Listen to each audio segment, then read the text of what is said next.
Chapter 15, The Dogs Smell Meat. Anne-Marie's mind raced. She remembered what her mother had said. If anyone stops you, you must pretend to be nothing more than a silly little girl.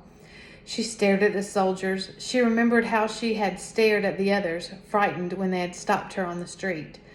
Kirsty hadn't been frightened. Kirsty had been, well, nothing more than a silly little girl, angered because the soldier had touched her hair that afternoon. She had known nothing of danger, and the soldier had been amused by her. Anne-Marie willed herself with all of her being to behave as Kirsty would. "Good morning," she said carefully to the soldiers. They looked her up and down in silence. Both dogs were tense and alert. The two soldiers who held the leashes wore thick gloves. "What are you doing here?" one of them asked. Anne-Marie held out her basket with the thick loaf of bread visible. "My Uncle Henrik forgot his lunch, and I'm taking it to him. He's a fisherman." The soldiers were looking around. Their eyes glanced behind her and scanned the bushes on either side. "Are you alone?" one asked. Anne-Marie nodded. "Yes," she said. One of the dogs growled, but she noticed that both dogs were looking at the lunch basket. One soldier stepped forward. The other and the two holding the dogs remained where they were. "You came out before daybreak just to bring a lunch? Why doesn't your uncle eat fish?" What would Kirsty reply? Anne-Marie tried to giggle the way her sister might. "Uncle Henrik doesn't even like fish," she said, laughing. "He says he sees too much of it and smells too much of it. Anyway, he wouldn't eat it raw." She made a face. "Well, I suppose he would if he were starving, but Uncle Henrik always has bread and cheese for lunch." "Keep chattering," she told herself, as Kirsty would. A silly little girl. "I like fish," she went on. "I like it the way my mother cooks it. Sometimes she rolls it in breadcrumbs." And the soldier reached forward and grabbed the crisp loaf of bread from the basket. He examined it carefully. Then he broke it in half, pulling the two halves apart with his fist.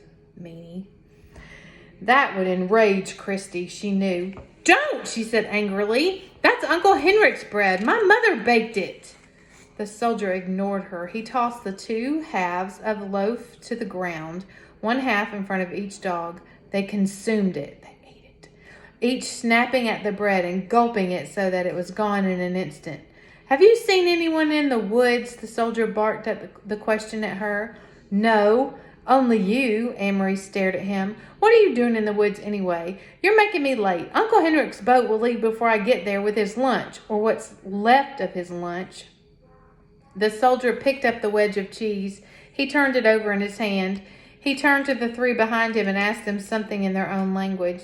One of them answered, "Nein," which is no, in a bored tone. Anne-Marie recognized the word. The man had replied no. He had probably been asked. Anne-Marie thought, "Do you want this? Or perhaps, should I give this to the dogs?" The soldier continued to hold the cheese. He tossed it back and forth between his hands. Anne-Marie gave an exasperated sigh. "Could I go now, please?" she asked impatiently. The soldier reached for the apple. He noted its brown spots and made a face in disgust. "No meat?" he asked, glancing at the basket and the napkin that lay in its bottom. Anne-Marie gave him a withering look. "You know we have no meat," she said insolently. "Your army eats all of Denmark's meat." "Please, please," she implored in her mind, "don't lift the napkin." The soldier laughed. He dropped the bruised apple on the ground, and one of the dogs leaned forward, pulling at his leash, sniffed the apple, and stepped back. But both dogs still looked intently at the basket, their ears alert, their mouths open, saliva glistening on their smooth pink gums. "My dogs smell meat," the soldier said. "They smell squirrels in the woods," Anne-Marie responded. "You should take them hunting." The soldier reached forward with the cheese in one hand, as if he were going to return it to the basket, but he didn't. Instead, he pulled out the flowered cotton napkin. Anne-Marie froze. "Your uncle has a pretty little lunch," the soldier said scornfully, crumpling the napkin around the cheese in his hand. "Like a woman," he added with contempt. Then his eyes locked on the basket. He handed the cheese and the napkin to the soldier beside him. "What's that there in the bottom?" he asked in a different, tenser voice. What would Kirsty do? Anne-Marie stamped her foot suddenly. To her own surprise, she began to cry. "I don't don't know, she said, her voice choked. My mother's going to be angry that you stopped me and made me late, and you've completely ruined Uncle Henrik's lunch. So now he'll be mad at me too. The dogs whined and struggled against the leashes, nosing forward to the basket. One of the other soldiers muttered something in German. The soldier took out the packet. Why is this so carefully hidden? He snapped. Anne-Marie wiped her eyes on the sleeve of her sweater. It wasn't hidden any more than the napkin was. I don't know what it is. That, she realized, was true. She had no idea what was in the packet. This is one of those times when it has served her well to be braver when she doesn't know the full truth. Remember, Uncle Henrik told her that it's easier to be brave when you don't know everything. So she's being very brave, and she's doing an excellent job acting like a silly little girl, just like Kirsty. And she doesn't know what's in that packet, so she doesn't know what it is to have to lie. She doesn't know, so she's being very brave. The soldier tore the paper open, while below him, on the ground, the dogs strained and snarled, pulling against their leashes. Their muscles were visible beneath the sleek, short-haired flesh. They really want something, don't they? He looked inside, then glared at Anne-Marie. Stop crying, you idiot girl, he said harshly. Your stupid mother has sent your uncle a handkerchief. In Germany, the women have better things to do. They don't stay home hemming handkerchiefs for their men. He gestured with the folded white cloth and gave a short, caustic laugh. At least she didn't stitch flowers on it.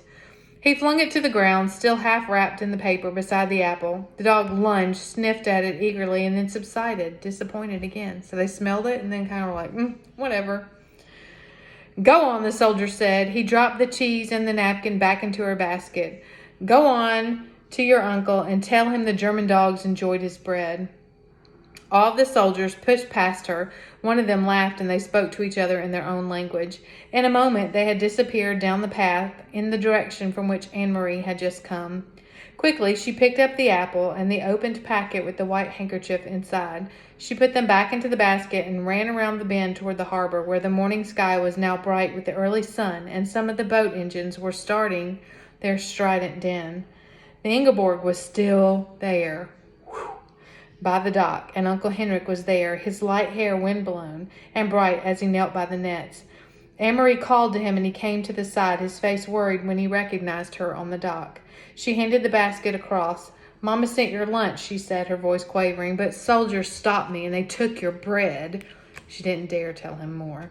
Henrik glanced quickly into the basket. She could see the look of relief on his face and knew that it was because he had saw the packet was there, even though it was torn open.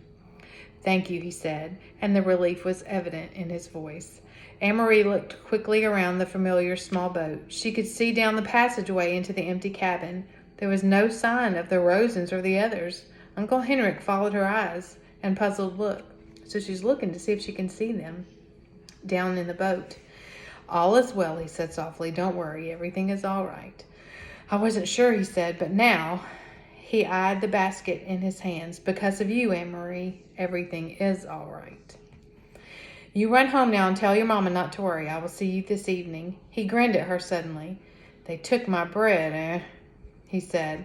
I hope they choke on it.